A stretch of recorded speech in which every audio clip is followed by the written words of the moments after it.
Hey everybody, it's Lisa Young Sutton with another video. Now today I would like to discuss the negative cards and what they bring to any story. Now this is a big topic, so be prepared to pay attention and listen many times if you have to, and take notes. All right, now the crux of this video is this. Negative cards don't cancel each other out. Hence the name of the video, Two Wrongs Don't Make a Right. Right, so let's go. The first thing to consider is this. Card order and proximity always take precedence over directional cues and houses if used. Right? This was a tip I left with you in the last video or 2 videos ago. But I'm going to probably repeat it a million times. All right. So what this means is that 2 negative cards falling together, that's proximity, are relaying a negative story, and a negative card above or below, behind or ahead of another negative card is compounding a negative situation. That's card order. Always follow this rule that card order, what follows what, and proximity, how close cards are to each other, trump directional cues, and you'll be fine. All right? So card order, remember that the flow of energy moves from left to right. Because you're moving away from the left and moving toward the right, that makes cards to the left weaker and cards to the right stronger, all right? Gravity states that cards that are above impact cards below, always. I mean, if you're building a human pyramid, do you want the big guy above you or below you, right? You want him below you, holding you up. You don't want him crushing you. All right, now proximity. The cards that touch each other have the greatest impact upon each other. So if you had 3, here we have 3 negative cards, right? All close together. They're bringing trouble. They're all bringing trouble to the seeker. They're not relieving each other. They're not removing each other, cutting each other out. Okay, that's what I'm getting to. All right. So consider also that negative cards that end something, right? Or erode something, or stall something, or sever something. They still bring their own brand of negativity to the story. And while they may cut or erode or delay or end the situation that's being asked about, they are at the same time introducing more negativity. Okay? The coffin ends something but leaves you drained and shell-shocked. There are positive cards, plenty of positive cards in the deck that will bring a positive upturn to a negative situation, right? To show an ending of a negative situation. Negative cards on their own won't do that. The mountain isn't blocking something from the seeker, but is blocking the seeker's progress and introducing an obstacle or challenge to the story. This is the card of the enemy, and it brings struggles or adds resistance to the situation that you're asking about. Okay? The mice is the card of loss, and its underlying function is in the anxiety and filth that it introduces wherever it appears. So whatever it removes, it does so in a stressful and annoying way and always leaves a mess behind. All right, think about theft, decay, or erosion when you see the mice, not a pleasant removal of something unwanted. All right, if you had crumbs on your kitchen table, would you release a bunch of mice to clean them up? They'd certainly eat the crumbs, but now you have a table full of shite. You got a table full of shite now. I'd rather have the crumbs. All right, now the scythe. The scythe is always a warning card. It's pointing to the possibility of danger like a big arrow. Just like the stars card points out like this is the way you want to go. This is your best path forward, right? The scythe is pointing to danger, all right? And there's a lot of confusion about this card, so much so that I changed my primary vibe from cut to risk to help learners understand this card better. Risk is a factor, a thing, an element or a course involving uncertain danger. Danger is an instance of risk, all right? Keep in mind that the word risk only infers the possibility of danger, right? That's what risk means. It's uncertain danger. It's the possibility of danger. It may be probable, but it's still only possible, so don't panic. Being forewarned is a good thing. I just answered someone on Facebook about this, right? Think about the bridge out ahead sign when you're driving down the road. That gives you the chance to turn around before your car lands in the river, right? This is a card that's warning you to be on guard. It's telling you that you're in danger of injury or loss, but it's not a done deal, right? It's telling you that all is not lost. So I want you to fall in love with this card. All right. Now, if you've always viewed this card as cutting away the card next to it, if you've always viewed the mice as removing the cards flanking it, if you've always viewed the mountain as blocking, what's before it, then I can see why so many readers would rather see negative cards next to these cards rather than positive cards. But that's not right. You want positive cards around your negative cards because they temper the negativity. Tableau style reading is where all the cards interact with each other. Okay? There's a balancing act going on here. All right, so back to the scythe. Regarding what the scythe is pointing to, it's bringing your attention to something that is threatened or threatening. It shows where it's pointing to where radical action is taking place or needs to take place. It shows what's at risk or what's bringing risk. Okay, remember the Petit Lenormand system, all cards affect each other. This was a system designed for tableau style reading, all right? So all the cards touching the scythe are affecting it as much as it's affecting them, okay? So that's, I'm trying to point out why you want positive cards around these cards. Okay, so the plot quote from my book. Okay, by the way, this is the Pixies Astounding Lenormand. And I love any deck that comes in a tin is my friend. Love it. Okay, so the plot, in my book I have, right, like here's the scythe. Well, here's my book. The Petit Lenormand Oracle, a comprehensive manual for the 21st century card reader by Lisa Young Sutton. That's me. All right, so, I have several pages for each card. And I include the plot for each card. There it is, Philippe Lenormand, original translation. Okay, so, sorry, I need to move it closer so I can read it. All right, so the scythe indicates great danger, which will only be avoided if lucky cards surround it. All right, so from that, we know that this card is bringing danger. It's not cutting out or removing danger. All right. And if all the surrounding cards are positive, they're bringing help or tempering the negativity of the scythe. They could be saying that you're narrowly dodging a bullet. Okay, that comes right from the original translations for these cards. Okay, so if you have scythe, right? If you have scythe facing mice, let me zoom in here. Right? If you have scythe facing mice, right? This is what this is saying is a sudden, painful, or dangerous loss. That's what this could be describing, right? But the scythe is not removing the mice. I mean, when I was honing my GT skills years ago, I often laid cards for local crimes, which included a lot of burglaries, right? And the house card would always have the mice near it and the fox nearby, when I was reading for a burglary. Now, if the scythe was in there too, regardless of what it was facing, what that blade was pointing to, it added violence or more danger to the crime. It didn't remove the crime. Okay?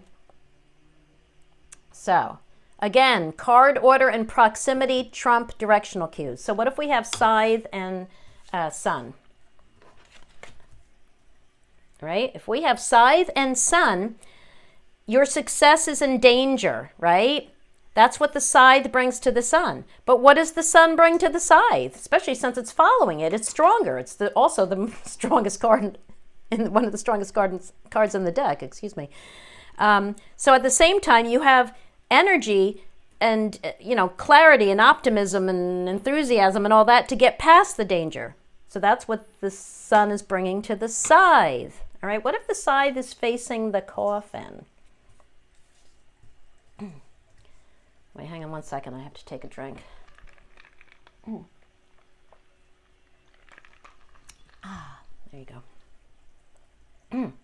Okay, so what if we have the Scythe facing the Coffin? Is it removing an ending? No, but the Coffin is bringing a sudden and painful ending to whatever you're asking about. That's what these two cards together are saying, all right? The Scythe is adding the element of haste or desperation, while the Coffin brings an end, a painful end, right? So these two together show an end that happened as a last resort maybe, or aggressively, or due to panic, or a desire to settle the score, right? Think about what each card is bringing to the story. So what if we have Scythe facing, let's get the Fox in here. We got Scythe facing the Fox, and what's the Fox is going to be facing the Man. Let's look at that. We got Scythe facing Fox facing Man. All right. The Scythe is not removing the wrongness. It's adding danger and maybe aggression or even violence to the sneakiness and wrongness that's going on behind this guy's back. Okay. The Scythe and let's do the Scythe and the Whip. Here we got two negative cards together, right? Is this the end of a fight? No. It's a sudden eruption of a dangerous conflict. This would be the end of a fight, okay? Though that's like, did anybody win here? I mean, that's, you're left shell-shocked and exhausted and everything else, right? But that is an end of a fight right there. So do you want to see a positive end of a fight? Well, then you would need something like, like this, right? There, that's success. Or you want like something like, where's the, like right here, look at this. Okay, this is evolving, right? This is change, this fight. Whoops, we got fight, we got change, and then we got the bouquet. This is right here. This is a fight that became a, what do you call that? You made up, right? An apology, okay? That could be. All right. Let's look at, here's a good one. This is very common, I think.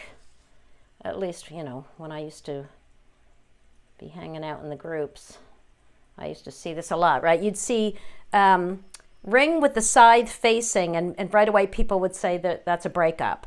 And it could be, we're taking just these two cards out of context here. We don't know what we're talking about. We don't know what the full story is. But, so this could be showing a breakup of a union, but it's not a done deal with the Scythe, right? The Scythe, what the Scythe is bringing here is, or showing, is risk. There's risk coming to this union. There's like hazard, shock. This could be liability. This could be a dangerous contract, right? Because there's a liability issue. What would show the end of a union would be, here again. This would be the end of a union. Coffin after the Scythe. That's a painful end of a union. Or what if we had the crossroads? Should I zoom in more? I guess you guys can see this, right? So like this shows a split or divergence from a union. So yes, this could be the end of a union too. But it also could just be taking a contract or some sort of a bond in another direction, What if we had ring and stork, right? This is evolving. This is a union that's evolving, but this also could be leaving a union, right? If evolving or improving on this means leaving it, right? You know, you need more cards. You need more cards to tell you the full story. Okay, let's look at the mice. Where are the mice? Come here, mice. All right, so if we had fox, what if we have fox, fox and mice? If we have fox and mice, the fox's sneakiness isn't being eroded, but is bringing erosion to the story that the cards were being drawn to explain.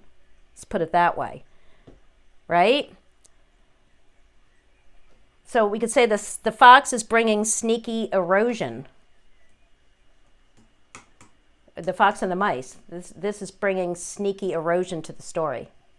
All right? And I've seen this combination already described as a revealed deception.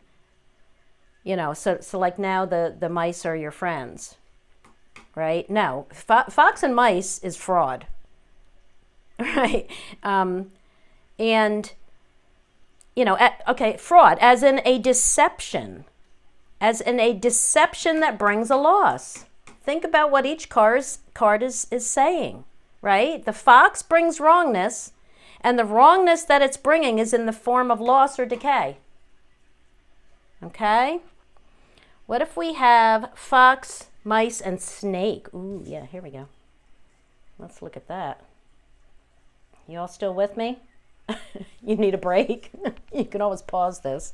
All right, so if we have fox and mice and snake, shows that here we have the fox facing the mice and the snake is facing the mice, right? So the fox points to the wrongness and the snake faces the deceit, right?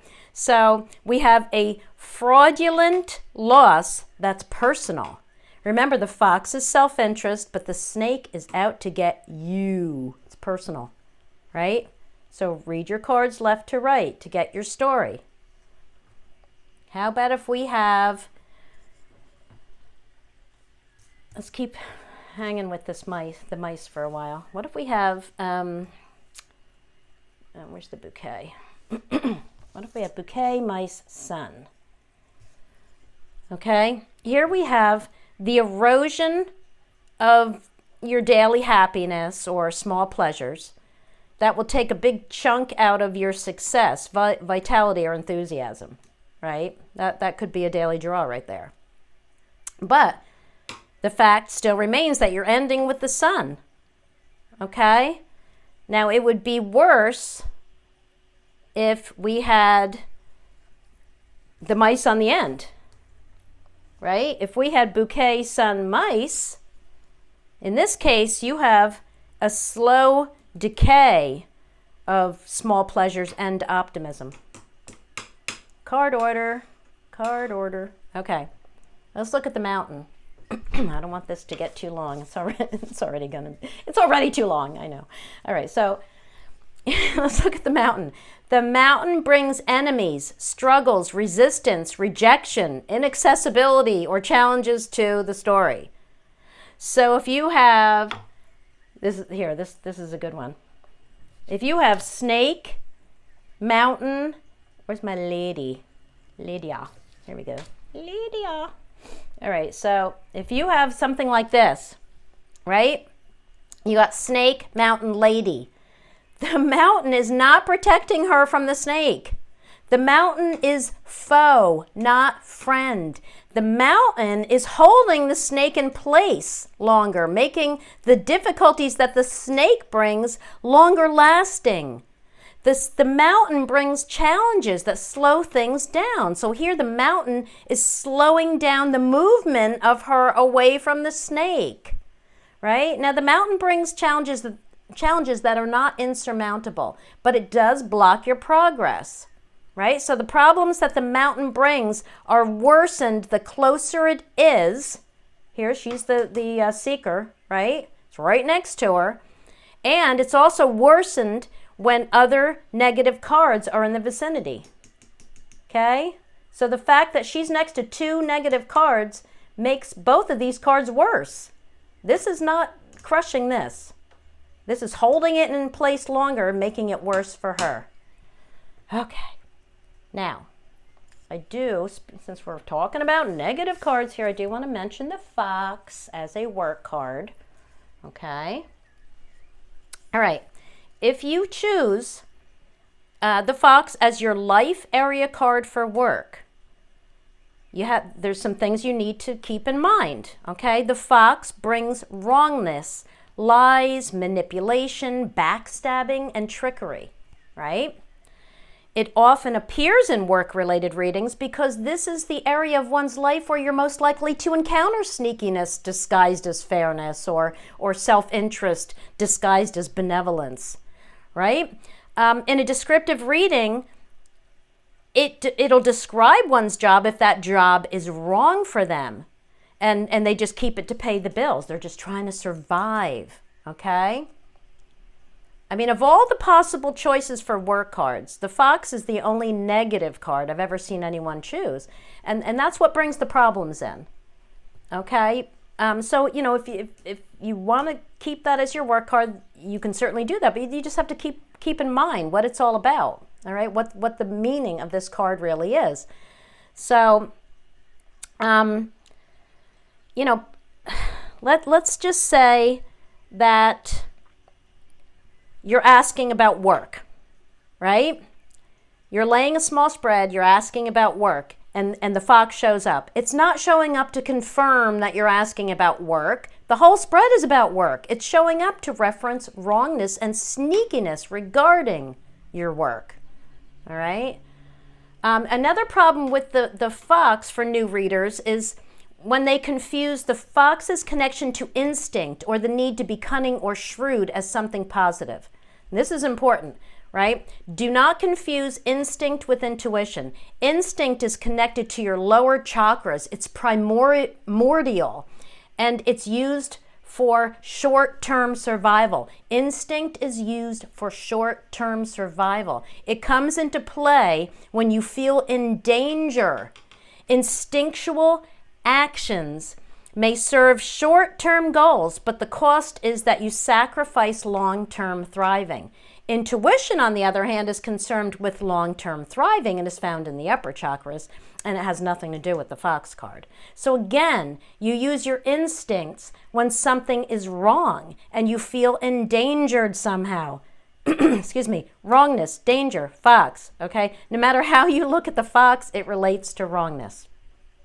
Okay, and a need for caution, no matter how you slice and dice it. All right, so just remember that 2 wrongs don't make a right. 2 negative cards don't cancel each other out, as the deck has way too many positive cards that will bring relief. Now, I discussed this point in my book's chapter. Hang on, I bookmarked that. Right here. I have a chapter called, Can the Mice Eat the Mountain? Can the Scythe Kill the Mice? Will the Coffin Bury the Scythe? All right, it's right in there. Okay, so negative cards, though, are not to be feared, as they provide warnings or simply indicate periods that will be difficult but are possibly necessary for your expansion, right? But they'll be overcome, right? Life goes on. In everyone's lives, a little rain must fall. Without rain, nothing grows. Think of that. Okay, so I'm going to end with this thought. I know that was a lot to take in. So, but I do want to end with that thought. Without rain, nothing grows. Okay, so now go take a walk or take a nap or take a drink, take whatever you need to take, and then go play with your cards.